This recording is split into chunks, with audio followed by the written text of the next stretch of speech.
Halo, Assalamualaikum warahmatullahi wabarakatuh.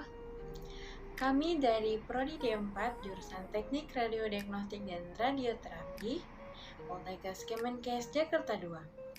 Perkenalkan, nama saya Ayu Sita Najia Setiadi bersama rekan-rekan saya. Di sini kami akan memberikan sedikit penjelasan tentang sirosis hepatis. Nah, sebelum itu, izinkan saya untuk memperkenalkan rekan-rekan saya yang ikut berpartisipasi dalam video ini. Halo, perkenalkan nama saya Alabida Syahara Putri. Halo, perkenalkan nama saya Putri Amalia. Halo, perkenalkan nama saya Anissa. Halo, perkenalkan nama saya Dede Pamungkas. Nah, kita langsung aja yuk ke penjelasannya. Sirosis hepatis adalah kondisi rusaknya organ hati akibat terbentuknya fibrosis atau jaringan parut dan bersifat irreversibel.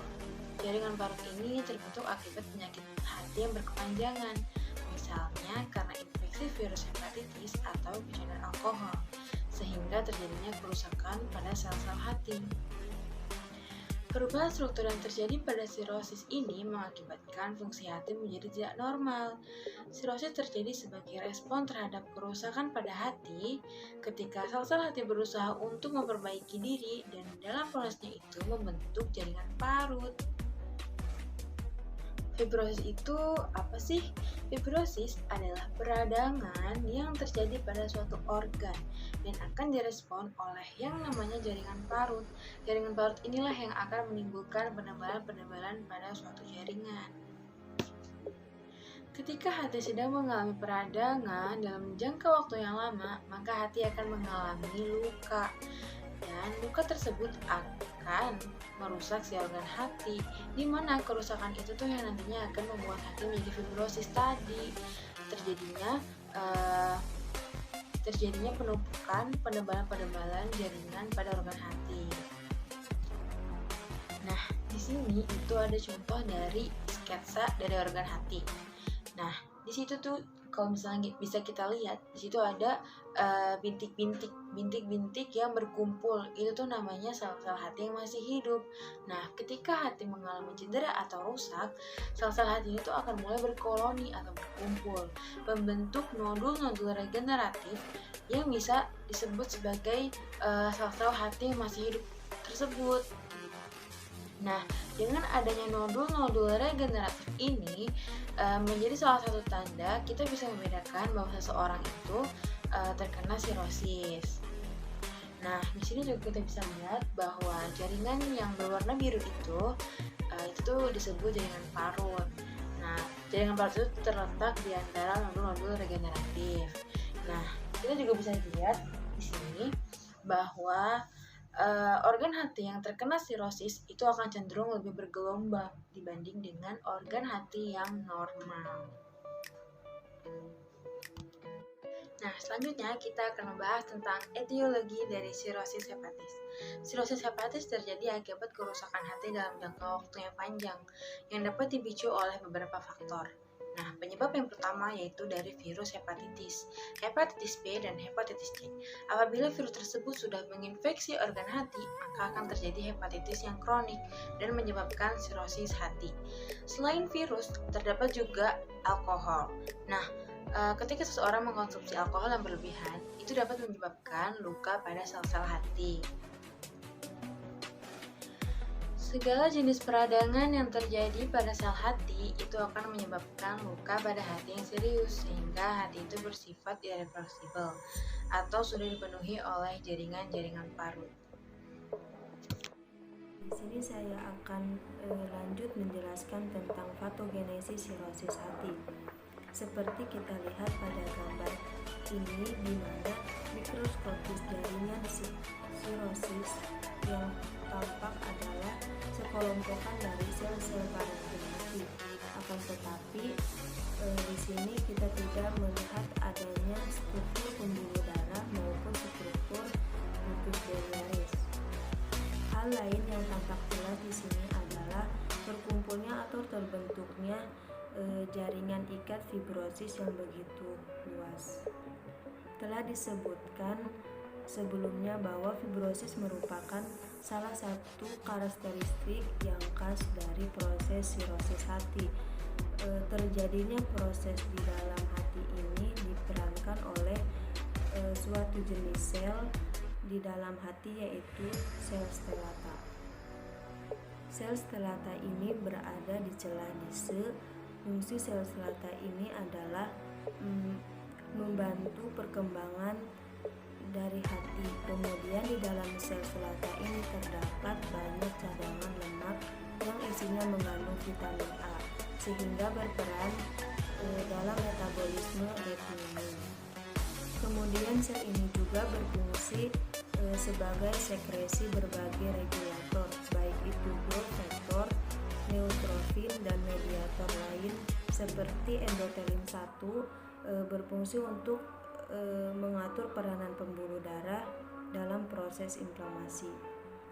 Selain itu, sel stellata juga berperan dalam metabolisme dan detoksifikasi obat, seperti mengekspresikan asetaldehidrogenase yang berperan penting dalam proses detoksifikasi etanol atau alkohol.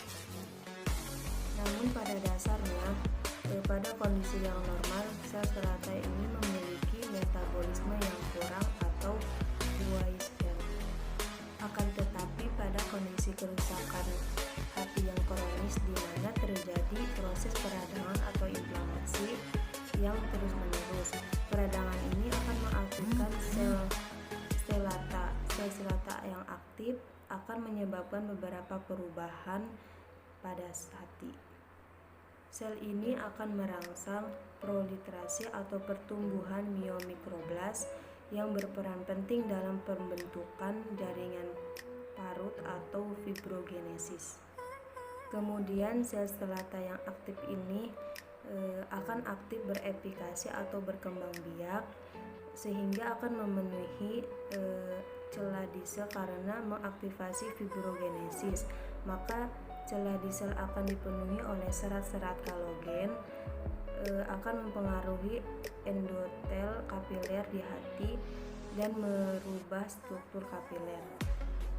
Dari yang sebelumnya merupakan sinusoid dengan veneslae atau lubang-lubang yang banyak menjadi struktur kapiler yang sama dengan jaringan biasa.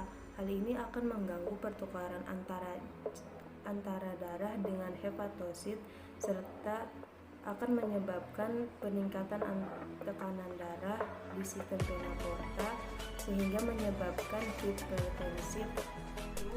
Sel stellata yang aktif juga akan mengaktifasi proses inflamasi, yaitu untuk mengeluarkan TNF-alpha, mengeluarkan endolit 1 dan merangsang kemostatik serta melepaskan berbagai macam enzim yang mengaktifasi berbagai proses peradangan di dalam hati. Bahkan sel stellata ini dapat menginduksi apoptosis atau kematian dari sel hati. Selain itu, sel stellata ini juga dapat mempengaruhi regenerasi dari sel parenkim hati. Proses regenerasi ini akan menjadi tidak teratur sehingga sangat berpotensi untuk mencetuskan terjadinya kanker hati. Gejala yang ditimbulkan dari sirosis hepatis adalah yang pertama, mual dan muntah, mudah kecapean, kehilangan nafsu makan, berat badan menurun, kulit dan bagian putih mata menguning, perut membesar, muntah darah. Pemeriksaan radiologis pada sirosis hepatis dapat dilakukan dengan cara menggunakan USG abdomen. Fungsinya ini untuk mengevaluasi ukuran hati, sudut hati, dan permukaan. Biasanya pada penyakit sirosis hati ukurannya akan mengecil. Selain menggunakan USG abdomen, dapat juga dilakukan dengan cara menggunakan CT scan dan MRI. Selanjutnya ada tata laksana pengobatan sirosis. Apa sih tujuan pengobatan sirosis itu? Pengobatan sirosis bertujuan untuk mencegah kerusakan pada hati bertambah parah serta mengatasi gejala yang muncul. Pengobatan ini dapat dilakukan dengan 4 cara. Yang pertama, mengonsumsi makanan rendah garam dan tablet spironolactone untuk mengurangi kelebihan cairan di dalam tubuh. Yang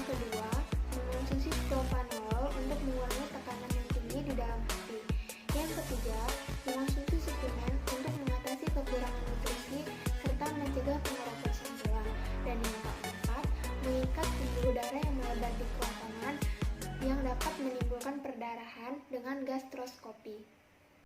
Nah teman-teman, selain meredakan gejala tadi, penyebab yang mendasari sirosis juga perlu diatasi loh, yaitu dengan cara yang pertama, menghentikan mengkonsumsi minuman beralkohol, yang kedua, mengkonsumsi obat antivirus untuk hepatitis, dan yang ketiga, menurunkan berat badan bagi pasien sirosis dengan obesitas. Di sini saya akan menjelaskan tentang prognosis dari sirosis hati. Prognosis sirosis hati bergantung pada ada atau tidaknya komplikasi pada pasien dan juga komplikasi apa saja terjadi.